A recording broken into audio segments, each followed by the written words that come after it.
About at the end of this day to thank you for what happened all day. You protected us. You blessed us. We're healthy. We're alive. We're well fed. We're blessed, and we thank you for that. And we worship you and praise you tonight. I ask that you bless those names mentioned, and I'm asking that you would watch over and protect them as they travel. Bless our time tonight. Bless those who are sick. Return them to health. In Jesus' name, amen.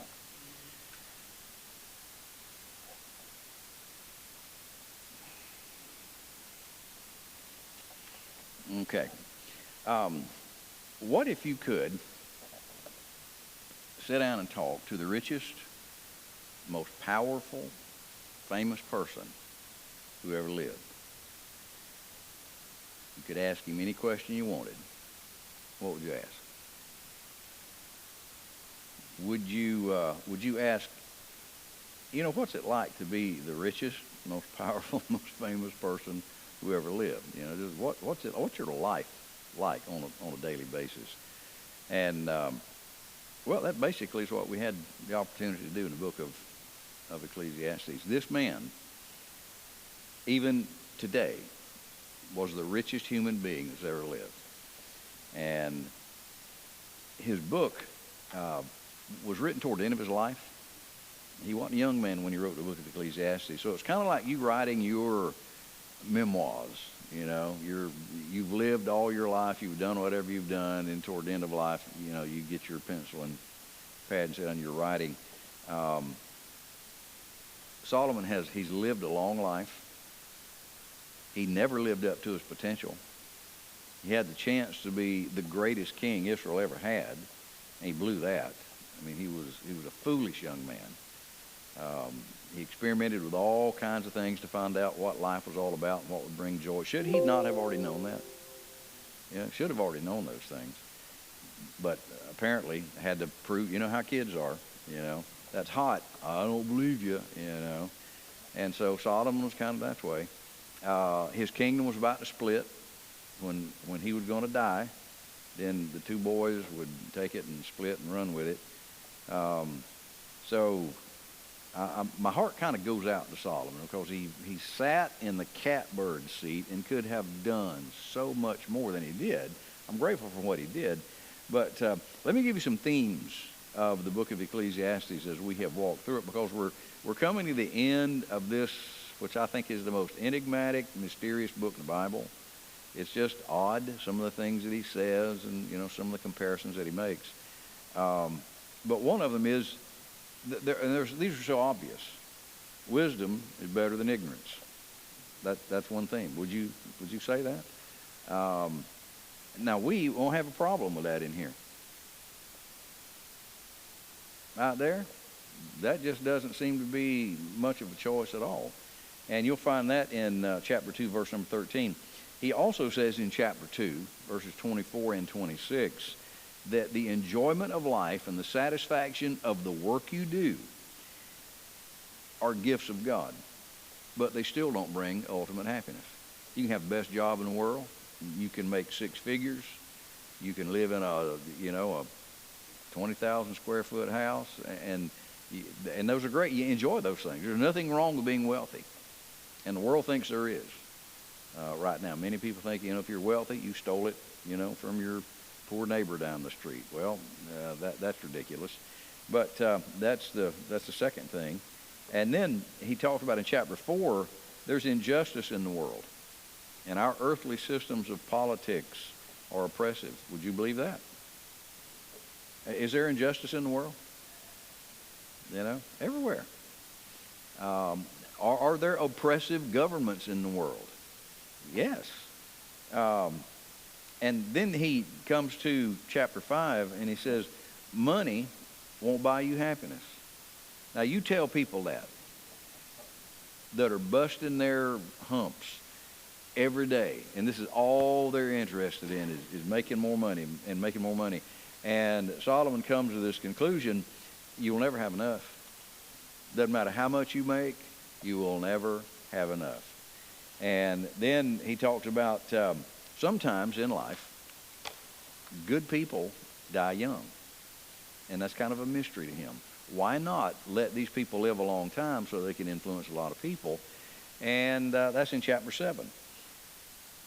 He talks about, even though you determine to let wisdom be your guide, and I think that's probably the purpose of everybody in here. We want God's wisdom. There's still stuff we can't explain. Are there events in life that happen every day that you're like, what? How can that even be? And he talks about that. I'm pretty much no other author of a Bible book talks about that as much as Solomon does. And then in chapter 8, he talks about there's nothing wrong with enjoying life. Don't be guilty if you're successful. Unless your success has been gotten illegally or immorally, if you're working a job and you're making good money and you can get a swimming pool in your backyard and you can go on great vacations, absolutely enjoy that. Don't let anybody make you feel guilty because you can do those things and they can't. So he talks about that. Then in chapter 12, he talks about it is very critical for a young person to learn to honor God because we're not always young. And what happens the older we get, time begins to take its toll on us. Mentally, physically, you start slowing down.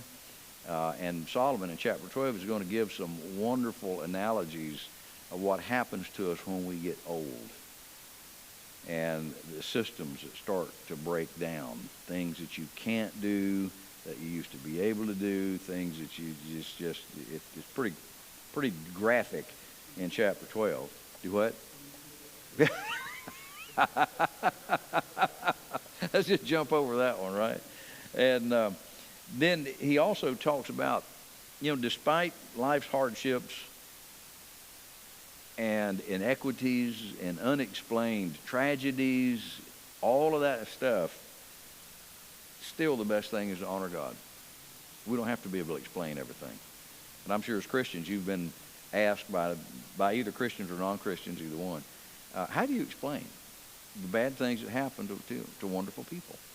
And so, we've got some puzzles in front of us, just get your hair cut, right?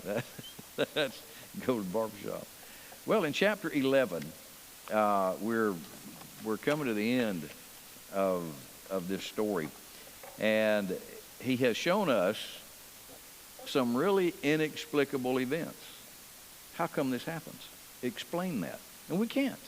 I don't care how closely you walk with the Lord, there are just some things that you can't explain. But in chapter 11, he's going to turn his attention to investment. It's almost like, what? Where'd this come from? He's not going to stay there long, and he's going to take us into some more moral, social structure issues. But look in verse number 1. Yeah, keep in mind that Solomon himself was a businessman. This is how he made his money, was through overseas trade. And as a matter of fact, look in 1 Kings 10:22 before we get into this. 1 Kings chapter 10, verse number 22. For the king, this is Solomon. Well, let's read 21 as well. No, let's read 20. Just keep backing up. We'll get into the quick here. He had 12 lions that stood there on one side and on the other up 6 steps, and there was not the like made anywhere in the king, anywhere. These were just incredible. All the king Solomon's drinking vessels were of gold. All his coffee cups were gold. Tea glasses were gold. All the vessels of the house of the forest of Lebanon were pure gold. None were silver. What? Yeah. Put that on eBay, get that out of here, kind of a thing. It was nothing accounted of in the days of Solomon. Nothing like this existed anywhere, and still doesn't. Well, the king had at sea a navy of Tarshish with the navy of Hiram. Once in 3 years came the navy of Tarshish bringing gold and silver, ivory, and apes, them's monkeys, and peacocks. So King Solomon exceeded all the kings of the earth for riches and wisdom. And this chapter 11, now look at verse number 1. Cast thy bread upon the waters, for thou shalt find it after many days. And so he's encouraging the reader. And I've looked at this from every perspective that commentators have on this, and this fits the context of what Solomon is going to be talking about. He's trying to encourage the reader, invest yourself in your financial future. You can't spend everything you make. That's what kids do. That's what financially immature people do. And Solomon himself had a fleet of cargo ships. And he would send these cargo ships all over the Mediterranean. And they would pick up goods there, bring them here, and he would trade these things. And he's going to encourage us, don't put all your eggs in one basket. This is very contemporary investment advice. Look at verse number 2. Give, and that means divide. Divide a portion to 7 and also to 8. Now this is the X plus 1 formula that you'll find in Scripture, specifically in the poetic books. The X plus 1 is the ultimate number, which is normally 7, plus 1, which means this is the ultimate plus. This is the super uber abundant number here. And so divide a portion to 7 and also to 8. For thou knowest not what evil shall be upon the earth. Now what's he talking about? Well, spread your risk. Don't put all your eggs in one basket. If you've got $100 a month to invest, don't put it all in one thing, he says. Divide it up. Now why would you do that? Yeah. Let's say you put all your money in Company A, and Company A goes belly up. You're dead. But if you put it in Company A, B, C, D, E, if A goes down, you've still got a majority of your assets invested. And so, and as well as I do, there is inherent risk in investment. The stock market it's a poker game. We know that. And overall, you're going to make money in the stock market. Now, might not be today. If you keep up with it, you're like, oh, good night, Now, during the last administration, it did a lot of this, and you're probably, more than likely, historically, or it wouldn't be in existence, people going to make money in the stock market. And it's like planting seed, and these people weren't investors that he's writing to. These people, a lot of farmers here, and you plant, let's say you've got 100 acres of land. You don't just plant in one small section, because if that one small section doesn't fruit, you're dead. And so plant the whole thing. Spread it over. Maybe you have one little area that doesn't get enough water, like your yard. You can tell when the water or the chinch bugs are there. And you don't know which one's going to work. So he says, divide a portion to 7 and also to 8, for thou knowest not what evil shall come upon the earth. You just don't know. Verse 3. Now he's going to talk about some inevitabilities. This is the way things work in life. There are expected events and unexpected events. And there's nothing we can do about it. Absolutely nothing. And so life is filled with events over which we have absolutely no control. So the best thing to do is move well without the ball. So we've got to adjust ourselves. If you're in a sailboat, can you control the direction of the wind? You can't do that, but you can adjust your sails to accommodate the wind. And so life doesn't care what we think. I don't like that. Life won't stop and say, I'm so sorry.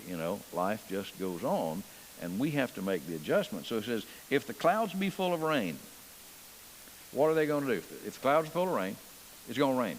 All right? Saturday, Sunday, Monday morning, John and I went to Brandon. I drove in the hardest rain I've driven in, and I don't know how. And it was pitch black, probably 30, 45 minutes. And I was averaging a whopping about 38 miles an hour, So anyway, clouds be full of rain. What do? They empty themselves upon the earth. What can you do about that? Nothing. What's the best thing to do? Get an umbrella. Stay inside. It's going to happen. Now, if the tree fall toward the south or toward the north, in the place where the tree falleth, There it is. What are you going to do about it? You know, it's falling north. Okay, what's the best thing to do? Get out of the way. You know, or that's the direction, whatever. It's going to fall. And so, you know, trouble it's inevitable. Difficulties, your car's going to break down. You know, things are going to happen. And the only thing you can do is have some extra money to fix this stuff, because we all are where it's going to happen. And, I wish I could tell you that life always goes, for Christians, perfectly well. But, we have the same difficulties that our lost neighbors have. In other words, it is what it is. Life is what it is. I can't complain and gripe about everything. If I do, that's all I'll be doing. And so don't get ulcers trying to control the uncontrollable. That'll never work. All right, look at verse number 4. Now, here's a farmer. And this guy's a little on the lazy side. He that observeth the wind shall not sow. I don't know, it's coming out of the north. I think maybe we better put this off till tomorrow. It's just a little breezy out there. Maybe we ought not to do it today. And so he's letting the wind and the weather determine his work schedule. So he that observeth the wind won't sow, and he that regardeth the clouds shall not reap. It looks like it's going to rain. Maybe we better not go out there today. Mud's going to get thick. Chariot wheels won't be able to roll through the fields. And so this is the guy. He's waiting for the absolute perfect moment to do his work. And when might that moment be? Yeah, never. Get off the couch. Turn the TV off. If you sow, you never know what seed's going to grow and what seed's not going to grow. So the best thing to do, sow it all. Sow as broadly as you possibly can. We don't know a whole lot about atmospheric conditions. I mean, we've got some of the, I like Steve Jervey. Steve Jervey told us, if y'all remember, that Hurricane Charlie was coming through here. We called Ariel, honey, you need to come over here because it's going to go straight up the west coast, and you come over here at the house, you'll be safe. We'll play soccer in the front yard, and she comes over here, and Steve Jerry, he was saying, see this little jog right here? It was down right straight over there on the coast. See that little jog right there? It looks like it's going to make a turn. Well, it did. And it came right over our house, came right down your street. And Ariel she got caught right in the middle of it. But so we don't know. We do know this. We know that when the sun heats the air, and it does this unevenly because there's water and mountains and all kind of stuff. But when air gets hot, it expands. When it expands, it rises. Well, when it rises, it leaves a hole right here. And guess what cold air does? Cold air rushes in the hole. And then in a few minutes, that gets hot and it rises. So this is high pressure, low pressure, and this stuff creates wind. But you never know where this stuff's going to show up. I don't care what Steve says, as much as I like him. How many times? Tomorrow, take your umbrella to work. It is going to pour down rain all day long. And then it just is sunshiny, and they miss this quite often. And so verse number 5, he's going to explain to us there are a lot of unexplainable phenomena in the world. Look at verse 5.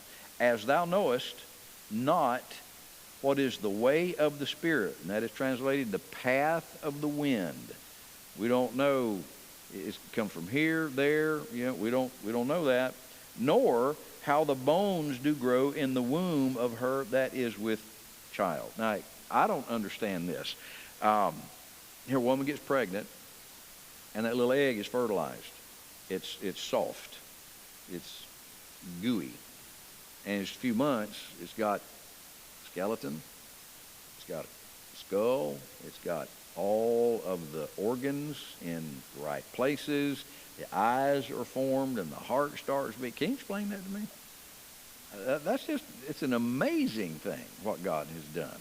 And Psalm 139 is the closest. It's a psalmogram of what happens in the womb of a woman when she's expecting. And he says, and he uses words, they're not contemporary medical terms, but he uses words that mean embryo and zygote and skeleton and things like that to explain what's going on. But how does the body develop? The DNA reads the pattern and puts it all together. And so he tells us in verse number 5, don't try to figure everything out, because you're not going to be able to do that. Verse 6, in the morning sow thy seed, in the evening withhold not thy hand. For thou knowest not whether thou shalt prosper, either this or that, or whether they both shall be alike good. How do you explain that to me? Verse number 6. What does that sound like to you?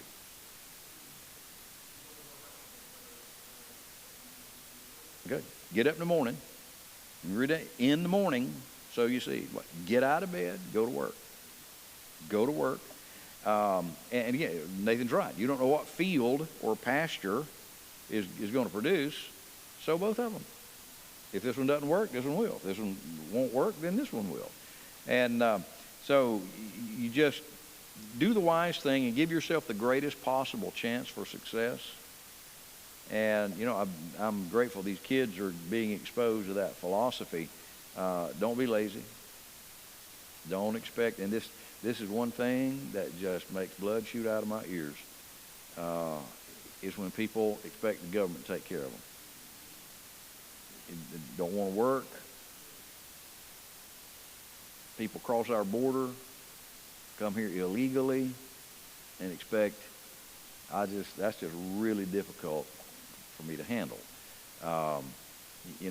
Don't come here to expect us to take care of you. Come here, you have the freedom to work wherever you want to work. That's the beauty of America, at least as it was founded. And so get up, go to work. Verse 7. Truly, the light is sweet. All right, it's good to be alive. You enjoy life?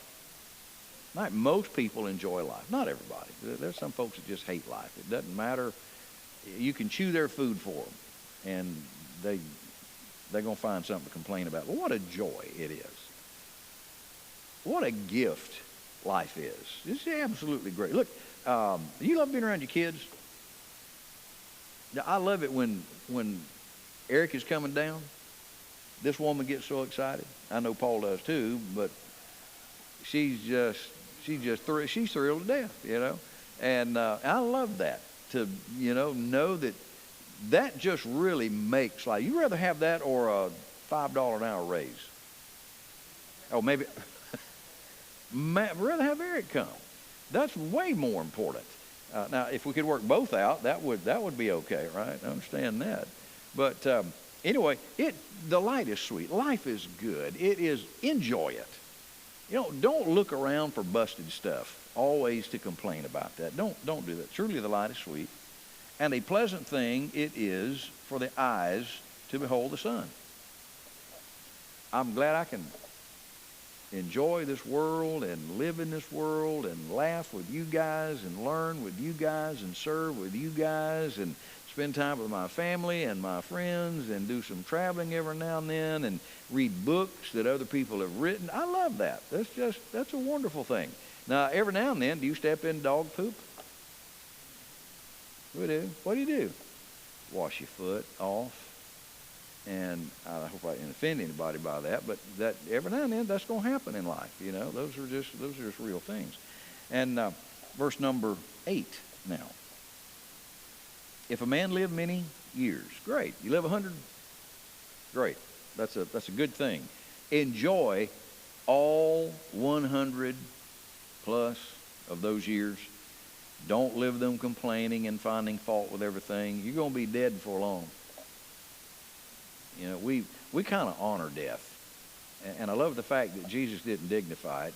He killed it. And so it's almost like we're afraid of death. And we want to tiptoe around it, not so it doesn't get angry and come after us. Well, behold, if a man live many years and rejoice in them all, yet let him remember, keep this in mind, the days of darkness for thee shall be many. All that cometh is vanity. Now, keep in mind that in the Old Testament, there was not the revelation of resurrection like the New Testament. What he's talking about is the body. All right, now the body is going to die. How long is the body in the ground? Long time. That's what he's talking about here. So you're going to be dead longer than you're alive, at least in the body, the physical aspect of this. All right, so verse number 9. Now Solomon is going to turn his attention to young people. And he says this. Now keep in mind, this is the man of experience. Rejoice, O young man, in thy youth. And let thy heart cheer thee in the days of thy youth. And walk in the ways of thine heart. Enjoy yourself. Have fun. And in the sight of thine eyes, but know thou that for all these things God will bring thee into judgment. So what is the guiding principle of every decision that all of us make? What should be the guiding principle? God's going to judge me. Yeah, I'm going to stand before God one day and give an account for the things I've done in this life. I need to keep that in mind. These kids need to keep that in mind. And to be honest with you, now here we're on the other side of young. Did you look at life like this when you were a kid? I need to be wise. I don't need to do that because one day... How many of you right now, you have a scar or some kind of a physical problem because of something you did when you were a kid and it's still with you? Okay? Did you ever think, while you were doing that, in 25 years, I'm going to have, I'm still... So, rejoice while you can. Why? Because the day's going to come when you're not going to feel like doing this. You're going to be hurting. You're going to be on more prescriptions than you can keep up with. Your week is going to be doctor's appointments, So, rejoice and do what you want to do. Enjoy life, but keep in mind the parameters of life are you're going to be judged for what you do. Verse number 10. Not only are we to rejoice, but remove sorrow from your heart. Wow. What's the formula for that? Would you like to remove sorrow from your heart? Hearts are so full of sorrow in this world. Well, what does he say? Put away evil from your flesh. Oh, that. I thought it was going to be a government program. I thought, according to this formula now, what causes sorrow in the heart? Sin in the flesh. Wrong thinking, wrong behavior, wrong philosophy, wrong attitudes. And so I am to rejoice as a young man, that I am to remove sorrow from my heart and put away evil from my flesh, for childhood and youth. And the word youth there is the Hebrew word for blackness of hair. You got a head full of dark hair. And, Paul's got a head full of hair. And he got grandyoungins. And he's got more hair than I've had in 40 years. And I'm happy for you, Paul, by the way. I'm real happy about that. And so we change, You used to be young and you bounce out of bed, and now we bounce off the floor. We get out of bed. Now let's step into chapter 12. Look at verse number 1. Remember. All right, so here's what we've got. Rejoice. Rejoice while you're young. Enjoy your youth. Remove sorrow from your heart. Now remember this. Remember thy Creator. This word in Hebrew is plural.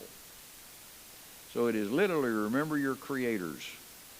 We've got a trinity of divine beings that worked in harmony with our creation. And so remember now thy creators in the days of thy youth, while the evil days come not. Evil days. And what is that? Well, evil on a physical level. And again, this is kind of a waste of breath to say that we're not in the same shape we were when we were kids. Y'all used to do stuff when you were a kid. We can't do it now. I used to win money. I'd bet people a quarter at school that I could stand on my left leg and put my right leg behind my head. You can't do that, and I'd do it. And man, if I tried that now, I got 911 on speed dial now. You know what I'm saying? What did y'all used to do physically that is kind of a challenge now, or maybe even impossible? How many of y'all were athletes? Mark, do what? You did the oh my word, did bleachers. All right. Well, you still do. You're probably the youngest one in the crowd, and this one runs, and so you haven't reached this stage yet, Rose. I'm glad for you. At least I don't think you have. She's not saying anything anyway. All right now. So, stay active. I would encourage all of us, stay active physically. So, and that makes a big difference. So, nor the years draw nigh when thou shalt say, this ain't fun anymore. I have no pleasure in them. The older people get, they think they've experienced everything. They've been everywhere. All of this, and there's just nothing fun about life anymore. I don't ever want to get there, by the way. I don't need to do something new every day to have fun.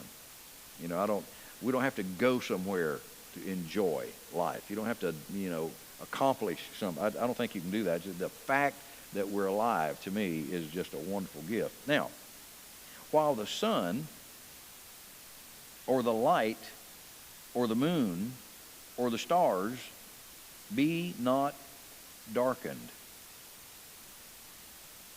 Can you say bifocals? Bifocals, all right?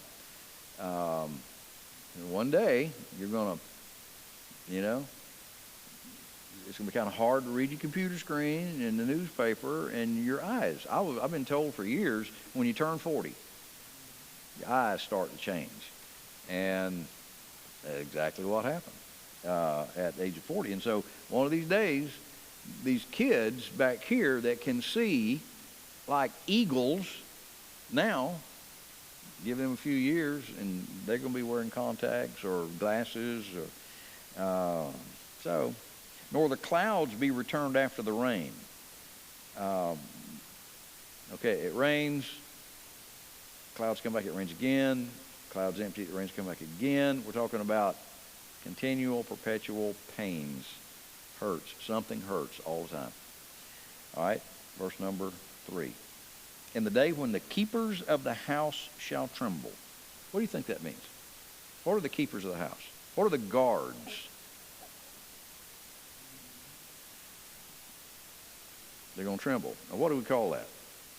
Now, there are several motion disorder diseases. Parkinson's is one, and it's a neurological disorder that you can't control. And you used to could, hold your hands steady, and, now they're doing the shaking thing. And so the keepers of the house are going to tremble. The strong men shall bow themselves. Your legs, over time, and your back, you walk forward now. And Dr. Haig, you go to Dr. Haig, one thing he is murder on, stand up straight. I mean, this thing of, your posture, and you'll see him. You won't ever see Roger sitting like that. He's always saying, and he hates these things you can buy on TV, those shoulder braces, that pull you. He said, that's just a lazy, He said, just do that yourself. Do that yourself, all right? So the keepers of the house will tremble, and the strong men shall bow themselves, and the grinders cease because they are few.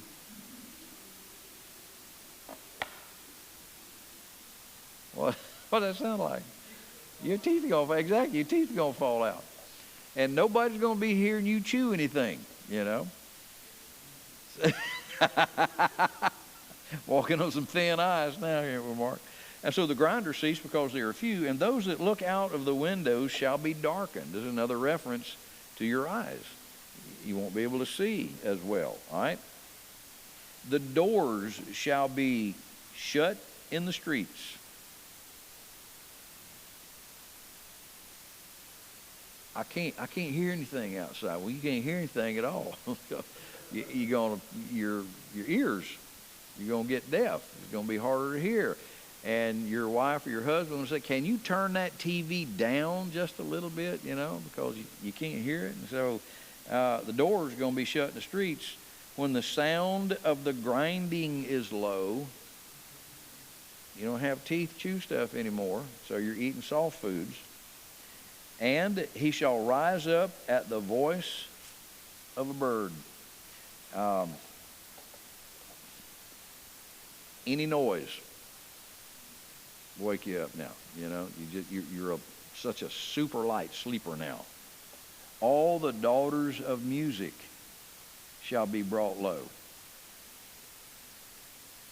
When you get older, loud noises annoy you, right? Kids run through the house screaming. You used to love that. Now it's kind of like, y'all please? Because their little voices are like verbal knives that just slice through your ears. And so we want everything quiet except when we're watching TV. Also, when they shall be afraid of that which is high.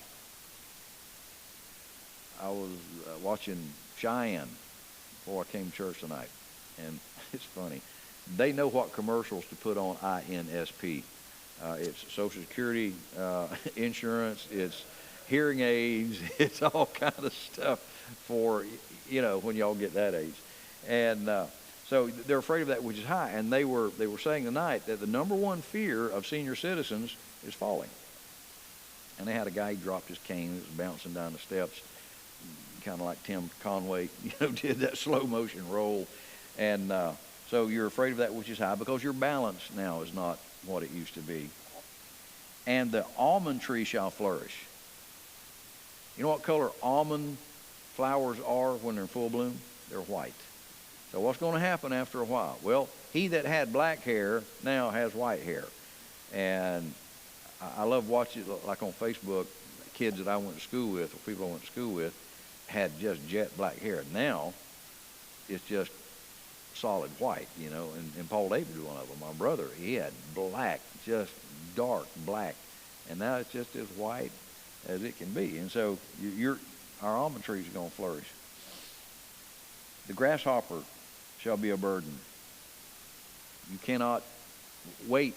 You can't move things. You can't pick things up. Your body is not as strong as it used to be. Desire shall fail. Do I need to get into that? Okay. Because man goeth to his long home, and that's his eternal residence, and the mourners go about the streets. So, it's called entropy. You start the second law of thermodynamics.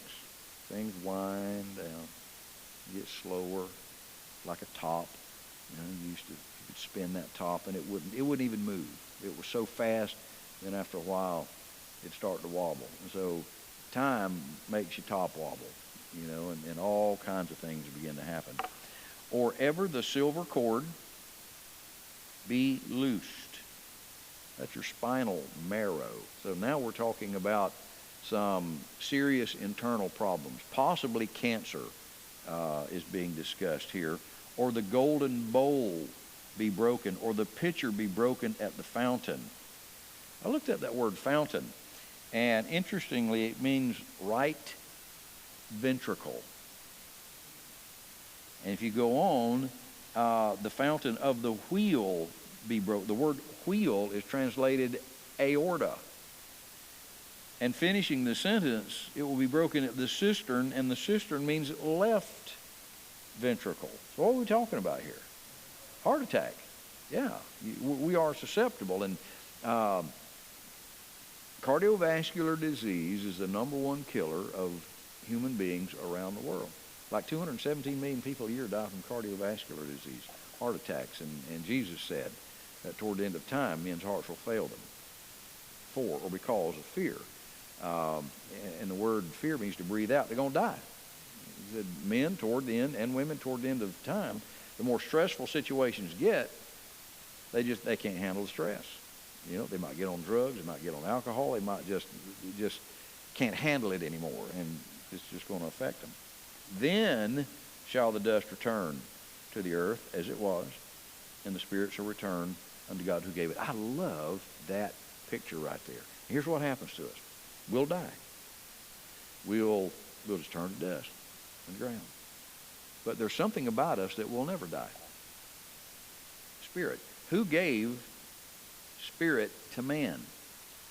God did. Where does the spirit go? Now we're talking about the godly man here, not a lost person. It returns back to the Lord. And so we're on loan. We live in a body, but we are a spirit. This is just the vehicle and you will never die, by the way. In the ultimate sense, you'll never die. But on the physical level, we do die. And verse 8, vanity of vanities, saith the preacher. All is vanity. It's all emptiness, so just do the right thing. Because none of this is going to make you happy. Keep in mind, he's an older guy. He's toward the end of his life, the end of his reign. He's tried everything, and his conclusion is none of that works. All of that. Now, he's not saying that serving the Lord and honoring God and praising the Lord is vanity. He's saying everything under the sun is, verse 9. And moreover, because the preacher was wise, he still taught the people knowledge. Yea, he gave good heed and sought out and set in order many proverbs. And so what did he do toward the end of his life? He wrote these proverbs. Yeah, wrote like 3,000 proverbs. And so he kept teaching. The preacher sought to find out acceptable words. And that which was written was upright, even words of truth. The words of the wise are as goads. And you know what a goad is? It's a sharp stick that you poke your horse with, or your cow. It was a cattle prod, is what it was. And so, that's a good picture. You might not like getting stuck with the truth, but it's like, and we would like to be stuck with a little less point, but that wouldn't do any good. And so, the words of the wise are as goads, and as nails fastened by the masters of assemblies, which are given from one shepherd. A nail is a permanent thing. You drive a nail into it, it's there. Truth, drive that into your life, it stays there. It's there. And so we need to make sure that we drive the right nails and the truth into our lives. And further, by these, my son, be admonished, of making many books there is no end, and much study is a weariness of flesh. Much study is a weariness of flesh. A lot of people don't study much of anything. They don't read books. And I ask our students, how many of y'all like to read? And a few will raise their hands. And I'm like, there's no leading without reading. You're going to have to read. You have to read good books. I'm not talking about Captain Marvel either. I'm talking about books that will stretch your mind, take you into areas that you've not considered before, because once your mind is stretched over a new idea, it'll never return to its original dimensions. So read stuff that's difficult. Read stuff that will stretch you. Don't always read stuff you agree with. Read stuff that will challenge you, make you look at yourself. Maybe I'm not right about this. I've changed my mind about several what I thought were major nailed-in issues. And the more study and the more I thought I knew what the truth was, and I found out I didn't. It was either wrong or my knowledge wasn't complete. And so continue to do that. Now, here it is. The mountaintop of the whole book. Let us hear to the conclusion of the whole matter. Fear God, keep his commandments, for this is the whole duty or the supreme achievement of man. Richest man in the world, richest man in history, most powerful man said that. Look, here's why we're here. Not to make money, not to build an empire. It's to fear God, keep his commandments. That's the whole duty of man. That is powerful. That is, one of those good grief type moments. For God shall bring every work into judgment. He will not judge you for how much money you made or what you lived in or what you drove. That's not going to be the level of judgment. with every secret thing, whether it be good or whether it be evil. God's going to bring us into judgment for how we have lived our lives in parallel harmony to the truth of the Bible. And I tell you all this, not every service, but I don't ever want you to not hear me say this. You cannot begin to imagine how much I appreciate y'all being here in services like this. All right, now look around here. I know we've got some that are out for legitimate reasons, but most could be here. They could be. This is not important to them. Are they saved? Say probably so. Well, why aren't they here? Well, there other things are more important. You know, being there is more important than being here. Now, there's nothing magic about what we do here. This building is not magic. Being in church is not magic. But what we do here is very unique in the history of the world. What are we doing? Studying the Bible. Studying the Bible. Line upon line, word upon word, precept upon precept. And what does this do? It drives nails into our lives. Because one day you're going to need something to hold on to. And if you have driven a needle into styrofoam, and that's been your life, you understand what's going to happen. But if you drive a nail deep into the hardwood of your spirit from the Scripture, will winds come? Yeah. Storms going to come? Yep. People going to die in your family? Yep. You're going to lose your health, or yeah, all this stuff. Yes, yes, yes, yes, yes, and yes. So what's left? What's left? The nail in the hardwood. Hold on to that. You know, this book is the nail in the hardwood that we hold on to. Nothing else ultimately matters. Even though Solomon says, enjoy life, have fun, enjoy your family, enjoy your work, enjoy food. Yes, yes, yes, on those things. But ultimately, fearing God, keeping His commandments. That's the whole duty of man. Thank you all for being here through this study. I have enjoyed filtering through this again and going through this. And John, thank you. It was good. I think you're the one that said let's do the book of Ecclesiastes, and so I appreciate that. All right. I'm not sure at this time what we're going to begin doing. Now, we're out of Romans, and we're out of Ecclesiastes. I have a DVD series called The Truth Project. It is basically a series on really elementary type apologetics. Really good. Would you be interested in watching that? And we can look at one, and if you don't, if I'm not interested in that, we can do something else. But how many of you be interested in watching that? Okay. All right. We'll do that.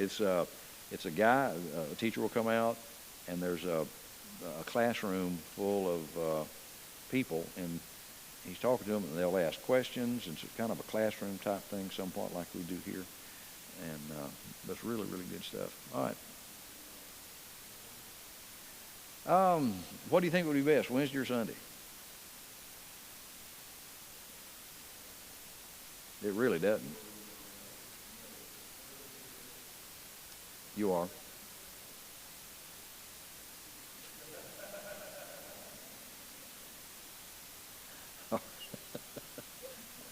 All right. We might start that next Wednesday night then, go through that. Oh, it's truth, right. Thank y'all for being here. I hope y'all have a great week this week, and Lord willing, we will see you on Sunday morning and be here for that. All right, Father, thank you so much. I'm glad you put the book of Ecclesiastes. There's some high rocks to climb over in this book, but I'm glad that it's included. A lot of wisdom here, a lot of things to, as we read, we need to avoid some of the pitfalls that Solomon fell in. And he told us about it. He said, don't do this, don't do what I did. And Lord, our duty, our responsibility as human beings is to fear you and keep your commandments. This is our entire duty. And may we hold on to that nail in the hardwood for the rest of our lives. In Jesus' name I pray. Amen. All right. Thank you all for being here.